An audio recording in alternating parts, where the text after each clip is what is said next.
Good to have you here. Again, less than 48 hours away from this deadline for James, and back and forth we go. I don't know if you think this is going down to the very end with him. What are you hearing right now about this decision by Harden? Sage, I'm told that James Harden and his representatives have not made a decision yet on that $35.6 million player option that he would have to exercise by Thursday afternoon. It gives him about 2 days now to figure out whether it makes more sense to decline it and then go into free agency where they can negotiate a new deal with the Sixers, or look elsewhere, including the Houston Rockets, who have over $60 million in salary cap space. Certainly, I think for Harden, when he did that 1+1 deal last season with the player option, left some money on the table for the Sixers. The hope was that they would come back this year and do a longer-term deal. Listen, he had a very, very good season with Philly, got to Game 7 against Boston, and certainly they fell short. For Philadelphia, listen, they very much want James Harden back. They can't replace him if he walks in free agency. But the question will be, as it typically is, at what price and how many years he's eligible for a 4-year, $213 million max extension. I think the Sixers would perhaps like to do that deal with fewer years, and that's where potentially the negotiation takes place if he declines once free agency starts Friday night. But as of now, Harden still has to decide ahead of Thursday to decline or pick up the player option. Yeah, once again, $35.6 million is the option for James Harden as he finished up his 15th NBA season. He'll be 34 years old in August, so we'll see if he decides to stay in Philly. Woj, thank you. Stand by for more in a second, please. Jay? NBA analyst Tim Legler is with us now, and let's just cut right to the chase here, Tim. What do you think is best for James Harden? Is it to stay in Philly or to test the waters and leave for a new team? To me, it's clear the best thing for him is to stay in Philadelphia. You're close. You've got Joel Embiid. You've got a third star in Tyrese Maxey. You've got now a new coaching situation, and I'm certainly not laying it all at the feet of Doc Rivers. But, hey, maybe a fresh set of eyes, and Nick Nurse is one of the brightest minds in the game. Maybe Nick Nurse is the guy that can help the Sixers manage these pressure situations that have really plagued them over the last several years when they've lost 3 Game 7s in the conference semifinals in that second round. So, to me, that's your best option if you want to have a chance to contend and compete. It certainly isn't going to be opting out and going to Houston. I think that would pretty much be curtains on your ability to contend for a championship. The question ultimately is going to be, can James Harden play at a level that he needs to consistently through a deep postseason run? That remains to be seen because he has struggled with that since he got to Philadelphia and even at times in Houston. But there's no question you're closer by staying in Philadelphia with the talent that's already there and now with a new coach and a new set of eyes in Nick Nurse. Yeah, speaking of, Harden averaged 21 points per game last season. That was his lowest average since 2012. And the reality of the situation is, for the 76ers in Philadelphia, they haven't gone as far as they've wanted to in the postseason, whoever was alongside Joel Embiid.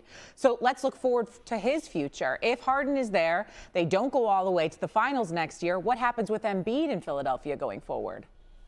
Look, it's a tough one to answer because he's under contract, for the foreseeable future. So he doesn't have a ton of leverage. It's not like he's going to become a free agent. He would have to demand and force his way out. And I don't know if he's got the personality type to want to do that. But at the same time, just look at the modern NBA. The typical storyline is star players get restless at a higher rate than they ever have. They become dissatisfied easier and quicker than they ever have. And if they have another exit from the postseason, that's either a first-round loss or a second-round loss, and in particular, if it goes down in similar fashion where they are just completely underwhelming and inept at times offensively when they need to be much, much better, don't be surprised if you see a guy like Joel Embiid get tired of looking around the league and seeing guys that are his peers and his contemporaries have opportunities to play in the finals and to be part of parades. That is something that wears on star players over time. Maybe that would be the case with Joel Embiid as well. I think he's going into this with the right mindset, but we'll see how he feels if they have one more early exit. It makes sense. Look, since drafting Embiid, the Sixers haven't made it out of the second round of the playoffs. We'll see what happens this year if Harden does decide to stay in Philadelphia. Legler, thank you. You got it. Let's go back with Adrian Wojnarowski and talk about a big star out in the Western Conference, Damian Lillard, who is making all kinds of headlines right now as well. As people wonder about his future, Woj, we all know he has been so adamant about staying loyal to the Portland Trail Blazers, but it feels like things are shifting. What can you tell us now about his future in Portland? Sage, I'm not sure anything has really changed about his future in Portland. For all the speculation, Damian Lillard is where he's been for at least the last couple of years, with a young roster, Scoot Henderson, and a very, very good draft class by the Blazers last week. And the opportunity now for them to re-sign Jeremy Grant, to look out in the trade market and see, are there veterans they can bring in, whether it's with one of their exceptions, with, again, a trade, and see if they can continue to build around Damian Lillard, who has said numerous times that he wants to be a Blazer, wants to win there.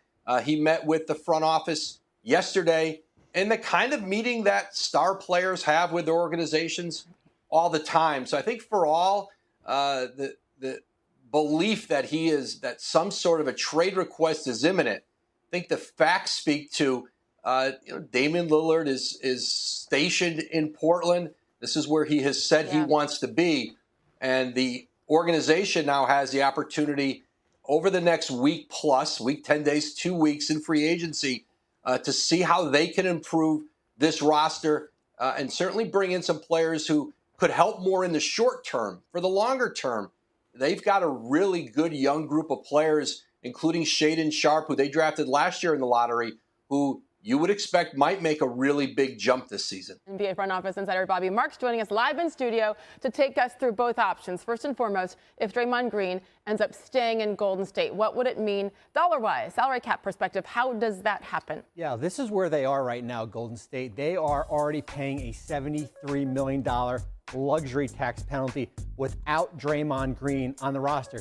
The Chris Paul trade helps in the future. Doesn't help financially this year when you're swapping out Jordan Poole. We have Draymond Green at a $30 million salary right now. Watch when this number goes all the way up. $250 million. There's a $180 million difference with Draymond Green on the roster and Draymond Green off the roster here. And for Golden State, if you lose him, you only have the veteran minimum exception to go out and re-sign his replacement. So he's got some leverage there as far as returning. Okay, fine, but I saw what happened when he did stay. So how do they balance that? What potentially changes? Who goes away if they bring him back? Well, this is probably for next year because they were already going to be here even if he had opted into that contract. You're probably looking at next year, Chris Paul probably not on that roster, right, and that number comes lower here. But they were already going to pay likely $500 million this year, even if they kept Jordan Poole or even with Chris Paul on the roster.